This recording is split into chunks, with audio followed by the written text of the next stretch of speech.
आखिर किन कारणों से द्रौपदी को 5 पुरुषों से विवाह करना पड़ा? महाभारत की महान नायिका द्रौपदी का 5 पुरुषों से विवाह है भारतीय इतिहास और पुराणों की सबसे अद्भुत घटनाओं में से एक है। आज हम इसी विषय पर चर्चा करेंगे। इससे पहले अगर आप नए हैं तो हमारे YouTube चैनल स्टेबिलिटी ऑफ धर्म को सब्सक्राइब कर लीजिए और बेल आइकन को भी दबा लीजिए ताकि आने वाला वीडियो आप तक पहुंच सके। पौराणिक कथाओं के अनुसार द्रौपदी अपने पूर्व जन्म में एक तपस्विनी कन्या थी, परंतु रूपवती, गुणवती और सदाचारिणी होने पर भी पूर्व जन्मों के बुरे कर्मों की फल स्वरूप किसी ने उसे पत्नी रूप में स्वीकार नहीं किया। इससे दुखी होकर वह तपस्या करने लगी। उसकी उग्र तपस्या से भगवान शंकर संतुष्ट हुए। उन्होंने उसके सामने प्रकट होकर कहा, तू मुँह मांगा वर मांग ले। द्रौपदी को भगवान शंकर के दर्शन से और वर मांगने के लिए कहने से इतना हर्ष हुआ कि वह 5 बार कह डाली, मैं सर्वगुण संपन्न पति चाहती हूँ। शंकर भगवान ने कहा कि तुझे 5 भरतवंशी पति प्राप्त होंगे। द्रौपदी बोली, मैं तो आपकी कृपा से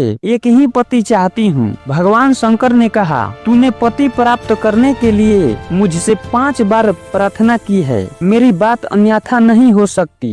दूसरे जन्म में तुझे 5 ही पति प्राप्त होंगे। इस प्रकार द्रौपदी का जन्म केवल विवाह के लिए नहीं बल्कि अधर्म के नाश और धर्म की स्थापना के लिए हुआ था। द्रौपदी अग्नि कुंड से प्रकट हुई थी। उसके पिता द्रुपद थे। जब द्रौपदी युवती हुई तब राजा द्रुपद ने उसका विवाह करने के लिए स्वयंवर आयोजित किया। उस समय 5 पांडव ब्राह्मण के भेष में वहां उपस्थित थे। स्वयंवर में एक कठिन लक्ष्य रखा गया। उसमें यह कहा गया था कि जो भी व्यक्ति घूमती हुई मछली की आंख में केवल प्रतिबिंब देखकर बाण मारेगा वही द्रौपदी के विवाह योग्य वर होगा। भरी सभा में यह काम केवल अर्जुन ही कर सके और द्रौपदी को जीत लिया। अब अर्जुन द्रौपदी को लेकर अपनी माता के पास पहुँचे। साथ में 5 भाई भी थे। उस समय अर्जुन ने अपनी माता कुंती से कहा, माँ देखिए हम क्या लाए हैं। कुंती ने बिना देखे ही कह दिया, जो भी लाए हो आपस में बांट लो। ये बात सुनकर 5 पांडव अचंभित हो गए। जब माता कुंती ने देखा कि वह वस्तु नहीं बल्कि एक स्त्री है तो वे चिंतित हो गई, परंतु उन्होंने अपने जीवन में कभी झूठ नहीं बोली थी। इसलिए वह अपने ज्येष्ठ पुत्र धर्मराज युधिष्ठिर से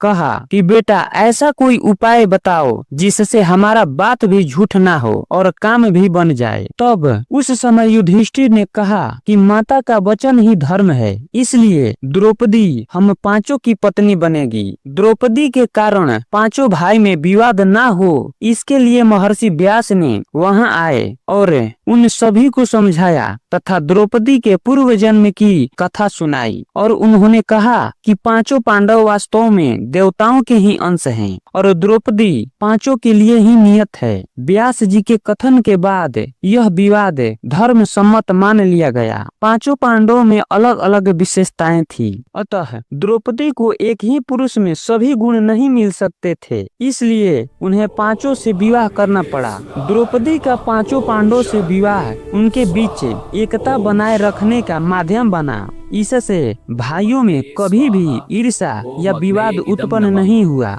इस प्रकार द्रौपदी 5 पतियों का पत्नी बनी।